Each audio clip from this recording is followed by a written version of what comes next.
Bonjour à ceux qui nous écoutent. On est avec Maxime de Upcycle qui, avant de nous parler d'Upcycle, va nous présenter son parcours. Pas de chance. Et On va reprendre un peu, on va attendre qu'ils finissent de vider leur truc.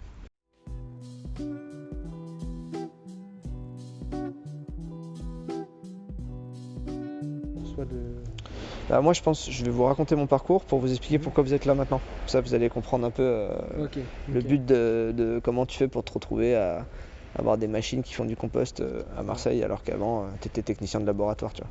Ça marche. Ça peut être intéressant. Mais donc moi je suis maître composteur et je suis une sorte d'ingénieur technico-commercial maintenant. C'est-à-dire que je suis chargé à la fois d'accompagner des clients quand j'installe les machines, mais je suis aussi chargé de vendre des machines qui se trouvent être des composteurs. Donc là vous êtes dans un lieu où on fabrique des composteurs.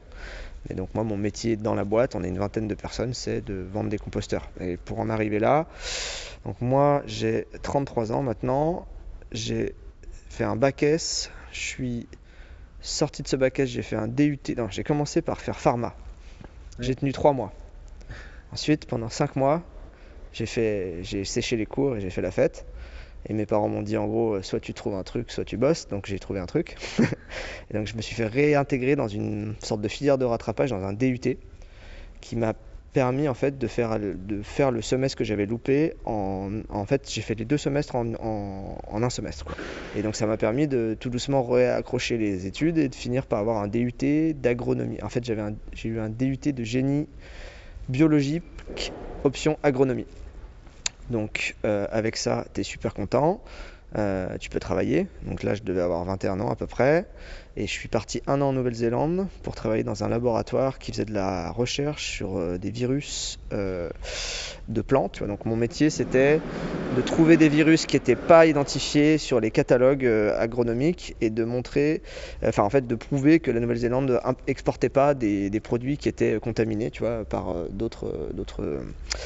par des virus qui n'étaient pas référencés, par exemple en Chine, en France, etc. Tu vois, pour pas faire des contaminations au niveau mondial, un peu comme la pandémie en fait maintenant, sauf que nous on cherchait des virus de plantes, quoi. Voilà. Donc ça, j'ai fait ça pendant 1 an. Ensuite, j'ai dû rentrer en France pour valider un diplôme, parce que c'était une sorte de diplôme et en même temps un contrat, tu vois. Donc je travaillais à l'étranger, mais en même temps je devais rentrer pour valider un diplôme universitaire en France.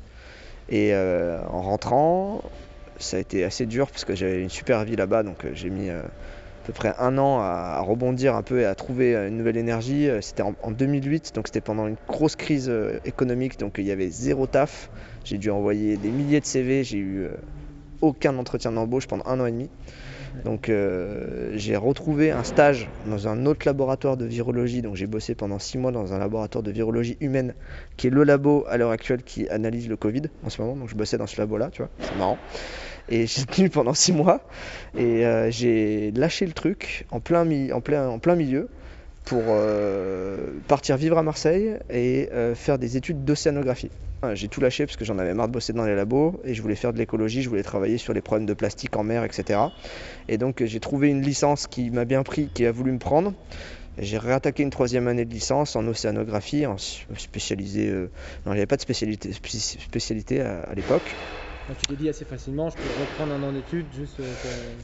Ouais, j'avais pas trop de. J'étais assez décomplexé à cette époque-là, j'avais pas trop peur de faire des études, je savais pas ce que je voulais faire de ma vie, mais je savais que je voulais bosser dans l'environnement. Ça, tu vois, c'est un truc qui est venu avec le temps. Donc là, je devais avoir 22, 23 ans, donc là, je me suis dit, ok, je veux plus bosser dans des laboratoires, je veux être dehors et je veux aider des gens à comprendre pourquoi on pollue. Enfin, je veux essayer de jouer ma part, faut que quand je travaille, en fait, ça serve à quelque chose, tu vois. Donc du coup, je me suis retrouvé à faire de l'océanographie, alors c'était super intéressant, mais en fait, ça m'a saoulé parce qu'on m'a tout de suite remis dans une case laboratoire. Comme j'avais une super expérience de labo, ils voulaient tous me faire bosser dans des labos de biologie marine ou des trucs comme ça. Et en fait, je m'y retrouvais pas non plus. Donc j'ai fait 1 an de licence, j'ai eu ma licence 3, ensuite j'ai eu un M1. Et pendant le M1, j'ai tout fait sauter. Et je suis parti dans un autre master pour faire de la médiation et de la communication en environnement. Donc tu vois, du jour au lendemain, j'ai tout lâché et là j'ai fait un master, c'était en mode... Et à chaque fois que tu fais ça, c'est parce que tu te dis, ok, je sais que c'est pas pour moi, d'un seul coup tu changes. Je cherchais, tu vois, je savais où je voulais aller travailler sur les déchets. Je savais pas trop comment faire et je savais que pour moi ça avait pas de sens d'analyser des pollutions, puisque pour moi en fait les pollutions elles n'ont pas besoin d'être analysées, il faut les éviter, tu vois. Donc moi je sentais que mon temps de travail, j'allais pas être efficace dans analyser le pourquoi du comment. Ce qu'il fallait, c'est pourquoi les gens ils balancent leur plastique par terre dans la rue, tu vois. Et moi je voulais bosser sur ça. Et donc je suis allé dans ce master qui était une sorte de master un peu fou où on faisait des cours. On faisait des cours de journalisme, on faisait des cours de vidéo, on faisait des émissions de radio, on faisait des trucs trop fous, tu vois. On voyageait un peu, on allait voir des initiatives un peu comme ce que vous faites là en ce moment. Et au bout de 6 mois, j'ai eu mon master. Et après, j'ai cherché du boulot. Je me suis fait embaucher en contrat aidé dans une asso qui recyclait des meubles, genre une sorte d'Emmaüs, tu vois, de Marseille. Et donc du coup, moi j'ai bossé là-bas pendant 2 ans. C'était un quartier assez pauvre, mais très intéressant. Tu vois, on collectait des meubles, on les réparait, on les revendait. Et en même temps que je bossais là-dedans, je commençais à me dire bon, qu'est-ce que je veux faire après ce truc, parce que c'était un contrat aidé. Je savais qu'au bout de 2 ans, j'aurais plus de boulot. Donc je me suis dit, il faut que je monte mon projet et que je travaille sur les biodéchets, parce qu'en fait, le compost commençait à m'intéresser de plus en plus. Ok, alors là, juste du coup, Ouais. ton master, tu as dit au bout de 6 mois, tu l'as eu? Moi, en gros, ouais, j'ai fini avec un bac plus 5, mais j'ai mis presque 6-7 ans à l'avoir. Tu vois. Ce que j'allais dire, ok. Ouais. Donc t'as vraiment C'est-à-dire alterné, que j'ai alterné des périodes de travail, des périodes de stage, des périodes de remise en question, de culot pour aller se reprendre dans un nouveau parcours, etc. Et petit à petit, hop, j'ai fait mon parcours et je me suis mis, en fait, grâce à ça, j'ai plein de cordes à mon arc différentes.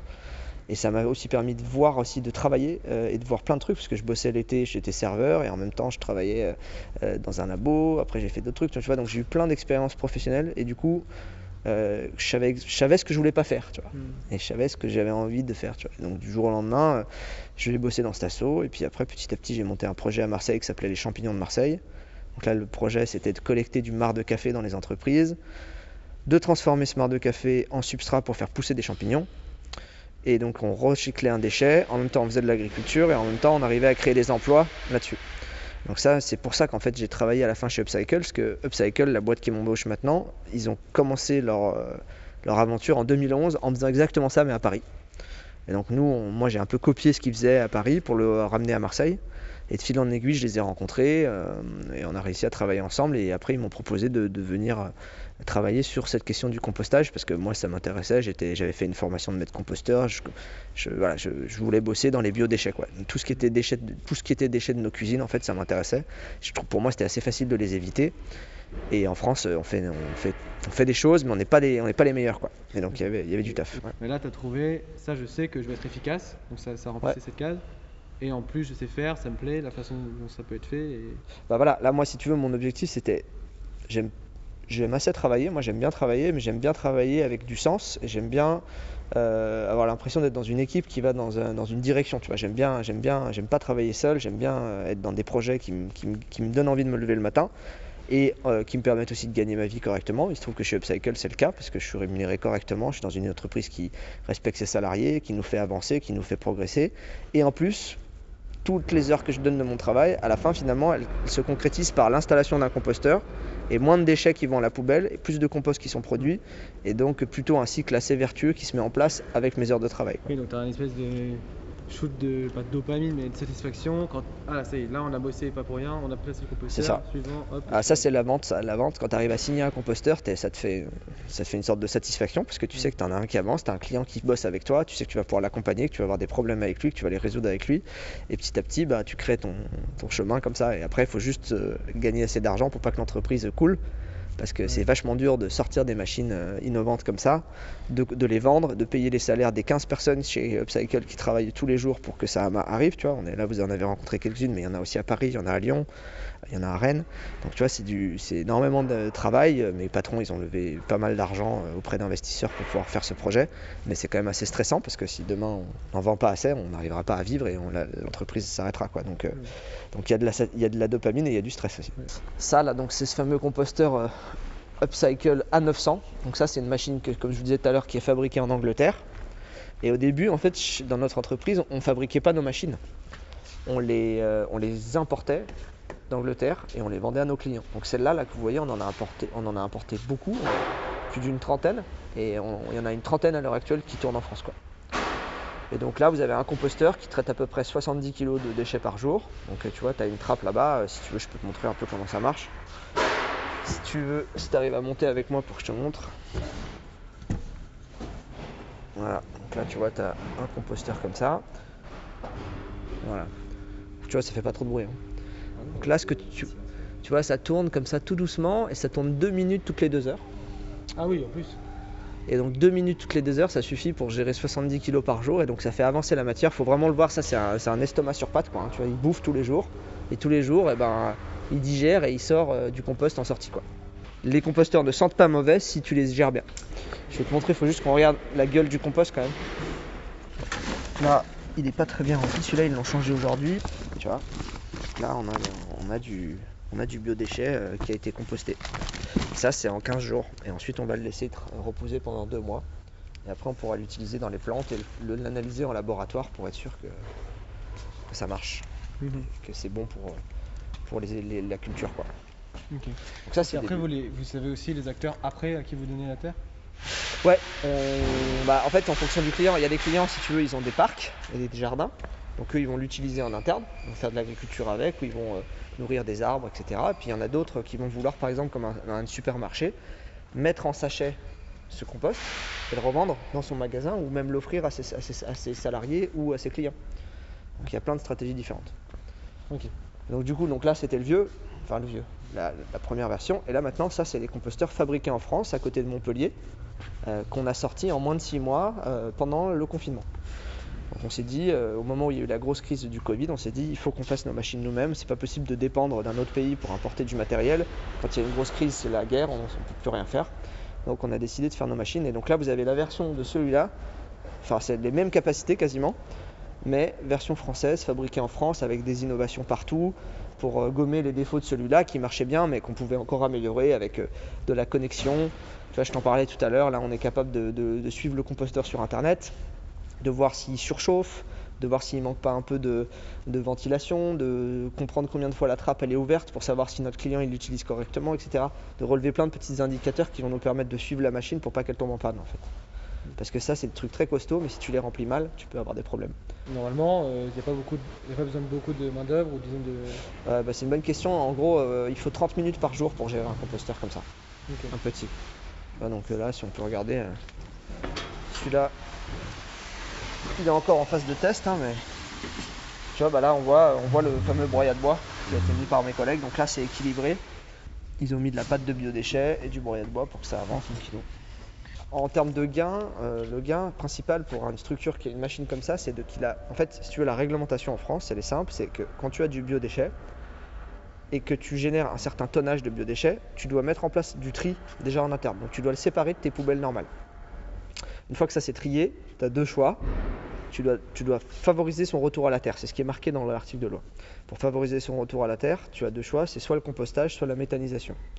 Je ne sais pas si vous avez déjà vu des méthaniseurs, mais c'est des sortes de petites structures micro-industrielles qui permettent de transformer des biodéchets en gaz. Et ce gaz, tu peux soit l'utiliser pour faire du gaz pour cuisiner, soit tu peux le brûler pour faire de l'électricité. Tu peux faire plein de choses différentes. Donc tu as 2 options à peu près en France qui sont légales. Depuis 2016, théoriquement, c'est comme ça que ça devrait se passer pour tous les déchets qui sont émis par les gens qui font plus de 10 tonnes par an. 10 tonnes par an, c'est un restaurant qui fait 600 couverts jour, à peu près. Ouais, ok, donc c'est pas non plus petit commerce. C'est pas encore les petits commerces et les petits restos. Et tu pourrais réunir, on va dire, je sais pas, si tu as des composteurs dans une ville qui réunirait un quartier, est-ce que ça pourrait marcher? Ça, c'est d'autres choses. C'est-à-dire que, si tu veux, ça, c'était la norme 2016 10 tonnes. Et en 2023, 31 décembre 2023, cette norme de 10 tonnes, elle va disparaître. Donc, du jour au lendemain, toi et moi, qui émettons des biodéchets, théoriquement, on devra pouvoir demander à notre mairie, à notre intercommunalité, de mettre en place un système de tri pour qu'on puisse trier nos biodéchets et qu'on soit sûr que ça revienne à la terre pour être dans la réglementation européenne qui impose à la France de faire comme ça. Et donc ça, c'est intéressant parce que du coup, du jour au lendemain, en fait, il va y avoir des centaines de tonnes de biodéchets qui vont arriver sur le marché, mais il y a très peu d'exutoires en France encore. Donc nous, on s'est dit, on va fabriquer des composteurs assez gros quand même, qu'on pourra mettre dans des quartiers, comme tu dis, tu vois, qui pourraient être gérés par des associations ou par des entreprises qui sont spécialisées dans la collecte de déchets, tu vois, comme les gens là qui sont derrière, les Lemon Tree, leur métier, c'est de collecter. Ils collectent des cartons, des gobelets, vous voyez là il y a des balles de plastique, il y a des balles de papier, tout ça c'est eux qui les collectent dans les entreprises, ils les compactent et ensuite ils les font partir dans les filières de retraitement. Et ben, nous on fait la même chose sauf que du coup on traite, on a la machine qui transforme la matière directe, quoi, tu vois. Pour éviter le transport en plus.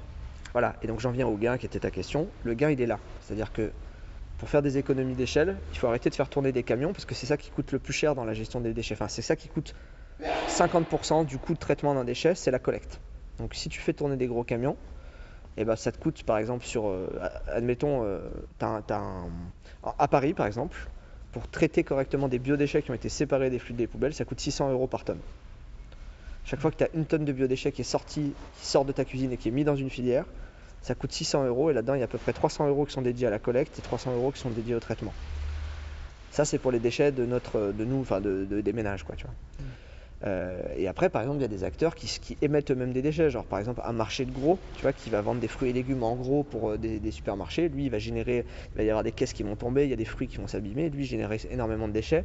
Il va avoir une autre stratégie, peut-être qu'il va acheter une très grosse machine, ou peut-être qu'il va passer par un prestataire qui va lui collecter des énormes caisses, tu vois, de plusieurs mètres cubes pour aller envoyer ça dans une plateforme de retraitement et tout ça. Pour les tris, c'est très hétérogène ce qui est trié et comment c'est trié dans chaque ville.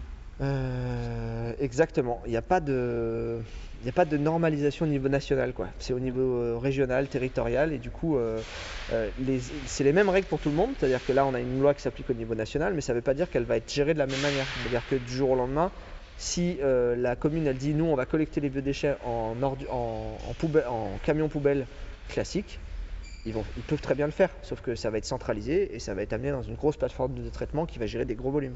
Il y en a d'autres qui vont se dire nous on va plutôt acheter des composteurs comme ça plutôt que d'acheter un camion poubelle. On va faire bosser des personnes en insertion qui vont collecter en vélo avec la charriette et qui vont aller chercher dans les points d'apport volontaire, là on le voit pas aujourd'hui puisqu'il est en rubané, et qui vont aller chercher ces biodéchets et les amener dans le composteur et faire tourner, et ensuite relivrer du compost en vélo, etc. Tu vois, ça c'est des façons un petit peu utopique et innovante d'adresser le problème qui change complètement par rapport aux années 90, 2000, 2010 où on était vraiment dans collecte de camions, traitement à 200 km dans une immense plateforme qui est cachée, que les habitants ne voient pas. Nous là on dit non, on le fait ici, sur place. Ouais. Okay. Il y a aussi la prise de conscience parce que du coup tu dois prendre en charge le truc sur place. Ça t'oblige à réduire. On s'est rendu compte par exemple quand tu achètes un composteur comme ça dans un restaurant, en général tu as une diminution du gaspillage alimentaire. C'est-à-dire que les salariés qui travaillent, ils vont gérer mieux leur stock, ils vont moins gaspiller, tu vois, et si les clients sont sensibilisés, il va y avoir une réduction de la perte d'alimentaire. Ouais. C'est intéressant. Moi j'ai un travail, j'ai un CDI, je me projette pas par rapport à la réglementation européenne, je me dis juste, moi on m'a embauché pour faire un taf, je le fais du mieux que je peux, j'ai pas envie de quitter cette boîte parce que c'est un boulot qui me plaît et je pense que j'ai un très bon boulot et qu'il n'y a pas beaucoup de gens comme moi en France qui ont un travail comme ça. Quand tu veux travailler dans les biodéchets, après chacun son cœur de métier, tu vois. Moi ce qui m'intéressait c'était les déchets alimentaires, là je suis en plein dedans tous les jours, ce que je fais ça contribue à faire avancer je sais pas si on peut l'appeler un combat, mais en tout cas ce défi d'aller faire bouger les pratiques, tu vois. Ouais. Après oui, nous là en ce moment on est focalisé sur 2023 parce qu'on sait qu'il va y avoir une montée en charge et que si on n'assure pas cette montée en charge et qu'on n'est pas dedans et qu'on n'arrive pas à vendre des composteurs et qu'on n'arrive pas à proposer des solutions qui rendent vraiment un service, et ben notre entreprise elle n'aura pas lieu. Enfin, nos composteurs s'ils ne se vendent pas, le projet s'arrêtera, quoi. Mmh. Est-ce qu'on fait un autre tour? Je sais pas si y a d'autres trucs à montrer. Ouais, là on peut juste montrer celui-là. Ce qui est intéressant, celui-là c'est la version double. Donc là vous aviez le D70, donc Demetera 70. Notre gamme elle s'appelle Demetera, c'est la déesse de la fertilité. Donc là celui-là c'est tu vois on peut montrer du compost. Là celui-là il est très beau. Celui-là donc c'est un composteur D160. Pourquoi D160? Parce qu'il peut manger 160 kg de biodéchets par jour. Donc là on est plutôt sur une capacité de 52 tonnes par an et par exemple, là, qu'est-ce qu'on a eu comme exemple On a une association qui va collecter dans les quartiers à Lille, qui va avoir une machine comme ça. Donc, tu vois, elle va pouvoir quand même passer 50 tonnes par an là-dedans. Si, par exemple, voilà, Daher, vous voyez ce que c'est Daher? Vous connaissez Daher? Daher, c'est une boîte qui fait qui construit des avions privés. Ils avaient tellement de bouffe produit par leurs salariés qu'il leur fallait une machine comme ça pour gérer. Et ils sont en train de l'acheter là. Okay. Je vous donne un peu des exemples. Là, c'est vraiment du restaurant d'entreprise, quoi, tu vois. C'est des gens qui mangent tous les midis et tous les soirs. Quoi. Et après, tu vas aussi sur le terrain démarcher les clients et installer? Oui, moi je suis un peu sur tous les fronts. Soit je suis au bureau et j'envoie des devis et je passe des coups de fil pour essayer de vendre des machines. Soit là, tu vois, en ce moment, tous les matins, je suis dans un supermarché où je fais des audits. Donc, je pèse des déchets que je sors des poubelles d'un supermarché pour leur montrer combien de volume de déchets ils ont. Ils nous payent pour ça, tu vois. Une fois qu'ils vont savoir combien de volume de biodéchets ils ont, ils vont pouvoir choisir quelle machine ils mettront chez eux pour faire du compost. Et puis il y a aussi d'autres fois quand on livre une machine, moi je viens avant, je prends les mesures, etc. Je fais le plan, je me mets d'accord, je forme les salariés, etc. Ensuite on arrive avec la machine, on reforme tout le monde, on met tout en place, on met le circuit de collecte dans un magasin ou un restaurant ou dans une ville. Et on les accompagne, on suit les composteurs et on les forme en fait à devenir aussi bons que nous dans le compostage. Alors, du coup, juste pour mettre en perspective, Ouais. au début, tu es parti sur un DUT, tu en es un gros. Au début, j'étais technicien de labo, je Ouais. faisais de la pipette toute la journée. Et Ouais. maintenant, je m'amuse à Et- vendre des super composteurs à Ouais. des supermarchés. Votre idée, ça aboutit à toi, tu arrives dans le supermarché, tu leur expliques ton truc et tu vas aller sortir les poubelles pour les peser. Donc Ça, c'est l'audit. L'audit, Ouais. c'est on leur dit. En fait, moi, j'arrive. J'ai un collègue qui va appeler tous les super U de France, par exemple. Ouais. Sur 2000 appels, il y en a 10 qui vont dire ah bah c'est bien votre truc, moi je ferais bien ça, j'aime bien le compost, à la maison je fais du compost, j'aimerais bien que mon magasin il soit innovant, etc. Donc on lui dit ok, on lui dit bah combien de biodéchets vous produisez? Et elle me dit oh bah j'en sais rien, je balance tout dans une benne depuis 30 ans, je sais pas. Et on lui dit bah nous pour vous mettre une machine, il faut qu'on sache combien vous en faites, on peut pas vous mettre la plus petite ou tu vois, c'est pas au pif quoi. Donc du coup là il me dit bon bah ok, on lui propose un tarif pour venir une semaine, tous les matins, trier tous ses déchets. Donc tout ce qui est alimentaire, les peser et lui faire une caractérisation, combien de fruits et légumes, combien de surgelés, combien de boucheries, combien de poissonneries, combien de restes de traiteurs, combien de plats emballés, etc. Là, c'est ce qu'on fait tous les matins. Ok. Et ensuite, on lui sort un rapport. Et avec ce rapport, il a une vision à temps zéro de ce qu'il fait. Et on va pour lui dire, voilà, il vous faut telle machine si vous voulez faire du compost, ça va vous coûter tant d'argent, ça va vous en rapporter tant, vous allez économiser tant par rapport à ce que vous avez à l'heure actuelle. La plupart du temps, ils ont des énormes bennes qu'ils vont collecter une fois par semaine et ça leur coûte très cher. Ouais. Et voilà. Tu vas prendre en main la modification de la chaîne Ah qui bah est nous- en général pas circulaire. Nous, si tu veux, pour arriver à vendre une machine, il faut qu'on aide le client. C'est-à-dire Ouais. que du jour au lendemain, on lui dit tu avais Windows 98, maintenant tu vas passer à Windows 10 et en plus tu vas changer d'ordinateur. Et donc tu vois, d'un coup ils avaient des poubelles comme ça, toujours ils mettaient ça, puis ils passaient un coup de téléphone avec quelqu'un qui les prenait, ils savaient même pas ce qui se passait. Là, du jour au lendemain, il faut qu'ils apprennent à utiliser une machine qui trie des déchets avec des personnes qui sont payées au SMIC et qui travaillent très vite toute la journée pour remplir des rayons de fruits et légumes et des machins. Donc ça, tu vois, c'est quand même un chamboulement chez eux, donc c'est pas si simple à mettre. Donc nous, on leur dit, on vous accompagne, on n'est pas juste un vendeur de machines, quoi. Ouais. On vend pas de la ferraille, quoi. On vend un concept clé en main, ce qu'on appelle chez nous. Du coup, ça joue un peu dans, je sais pas, ta prospection de. Est-ce que tu es plus content quand tu vas le vendre à quelque chose qui est plus solidaire qu'un supermarché Non, moi, j'ai pas d'a Tu vois priori. toujours l'impact J'ai pas d'a priori négatif. Je suis même plutôt plus intéressé par aller dans des endroits dans lesquels on n'a pas du tout une vision positive de l'endroit. C'est-à-dire, plein de gens qui décrivent les supermarchés à l'heure actuelle, la grande distribution, la grande consommation. Donc, si au moins on peut les aider, parce que ces gens-là, ils vont pas disparaître du jour au lendemain, ils vont se transformer peut-être, mais ils nourrissent quand même des dizaines de personnes. Là, le supermarché dans lequel je travaille en ce moment, il fait travailler 200 personnes. Ces 200 personnes, je peux dire qu'elles sont contentes d'avoir du boulot et du jour au lendemain leur dire bah votre boulot c'est de la merde, ce que vous faites c'est pourri, votre magasin c'est pourri, va leur dire ça là le matin quand ils déchargent des camions de palettes de yaourt, tu vois, c'est pas très respectueux quoi. Donc du coup, d'aller bosser avec ces gens-là qui sont tous super attentifs et qui se disent ah ouais putain, c'est génial, on va faire du compost parce que faut voir ce que c'est de jeter moi ce matin j'ai jeté 170 kilos de légumes là, quasiment mangeables.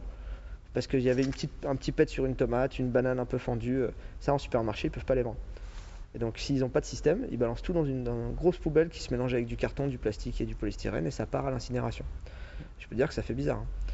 Donc tu vois, moi j'aime bien aller dans ces trucs-là. En fait, c'est Ok. plus intéressant que d'aller dans une association qui est déjà convaincue. Parce que du coup, si tu veux parler avec des gens qui sont déjà convaincus qu'il faut faire du compost, en fait, moi j'ai rien à faire à part les accompagner sur quel modèle de machine ils veulent acheter.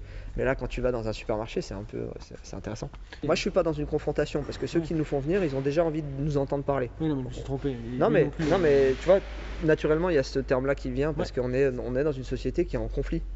On est en conflit avec notre planète, on a plein de problèmes. Tout le monde est conscient maintenant qu'il y a un problème, mais il y a différents chemins de pensée, tu vois. Mais en fait, nous, on s'en fout des chemins de pensée. Nous, ce qu'on leur dit juste, c'est pourquoi on fait ça en fait. Pourquoi on respecte pas un cycle qui était super logique que tous nos grands-parents faisaient avant. Avant, on mettait pas de déchets à la poubelle, des déchets organiques. Avant, ça partait au poulailler, au fond du jardin, on faisait du compost avec. Les déchets, enfin, tu vois, avant, par exemple, à Paris, au 19e siècle, les restes de toilettes, de pots de chambre, hein, les excréments humains étaient utilisés pour fertiliser les sols autour de la ville de Paris, tu vois. Et à Lyon, c'était pareil. À Lyon, il y avait un merdoduc. Tu vois, c'était marrant ça. C'était un système de tuyaux qui récupérait la merde et qui l'injectait directement à plusieurs kilomètres dans les champs. Et donc ça, c'était des trucs complètement logiques et ça faisait de la bonne agriculture, etc. Et donc, on a complètement perdu ce truc avec l'arrivée des intrants chimiques, des fertilisants chimiques, etc. Et en fait, c'est un peu une aberration. Donc nous, on est content de travailler sur ces questions-là. Ouais. On ne pourra pas tout changer du jour au lendemain, mais voilà. Ok. Non, mais c'est bien. Et après, moi, je suis content de travailler avec tout le monde. Mais bon, Ouais. comme je suis un commercial, je dois être content de travailler avec tout le monde. Et un commercial, s'il n'est pas content, il ne vend pas de machine. Et c'est sûr. aussi ça, tu vois. Tu peux pas te pointer en gueulant sur les gens Faut en disant aimer. ouais, vous êtes nuls, Faut aimer être content. mais achetez-moi ma machine. Bah, personne t'achète ta machine si tu leur dis qu'ils sont cons et qu'ils font de la merde. Alors qu'en fait, c'est pas vrai. Et c'est juste qu'ils Ouais. savaient pas. Mais après, il faut bien vous remettre dans le contexte. Nous, on n'est pas une entreprise. On aime bien ce qu'on fait, on a de l'éthique, etc. Mais on est une entreprise qui doit vivre et générer de l'argent. On peut pas être dans la confrontation, on peut pas être dans l'éducation, on est aussi dans le commerce, nous finalement, on vend des choses. Donc tu peux pas militer. En fait, moi ce que Ouais, je c'est fais, ça, je c'est milite différent. pas en travaillant. Et ça, moi au début, je l'avais pas compris, tu vois. Donc j'ai fait que je le comprenne ça, parce qu'au début, je venais plutôt d'un milieu militant. Et donc j'avais l'impression de devoir faire changer les choses, etc. Mais en fait, tu peux avoir une autre approche aussi, qui est peut-être éthiquement plus critiquable ou pas, mais qui fait qu'en vendant un produit qui est bien conçu et qui sert à quelque chose, tu peux améliorer aussi une chaîne qui était un peu biaisée, tu vois, où il y avait des maillons manquants, puisque les biodéchets partaient à l'incinération. Donc là, on brûlait des fruits et légumes qui étaient remplis à 80% d'eau, alors qu'on pourrait faire du compost avec et refaire pousser des légumes. Ok. Voilà. Ouais, T'as un peu la vision du truc ouais, c'est bien là. philosophique. Ouais, J'espère que le son a été pris. ouais. Il y a 35 minutes. 35. 3% sur la couper. caméra. Ah, magnifique. Alors, on va s'arrêter. Au revoir. Mais merci Psychol. Et puis, en plus, je sais pas si on a beaucoup de personnes qui regardent, qui peuvent être intéressées, mais sûrement. Du coup, on nous mettra les liens et puis je te reverrai le.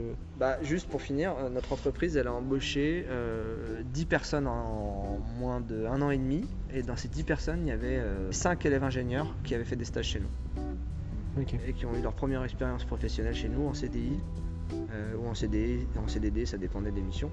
Mais c'est vraiment super quoi. Enfin, je veux dire, tu sors d'école, tu as ton stage, tu es direct dans une boîte, tu fais des trucs.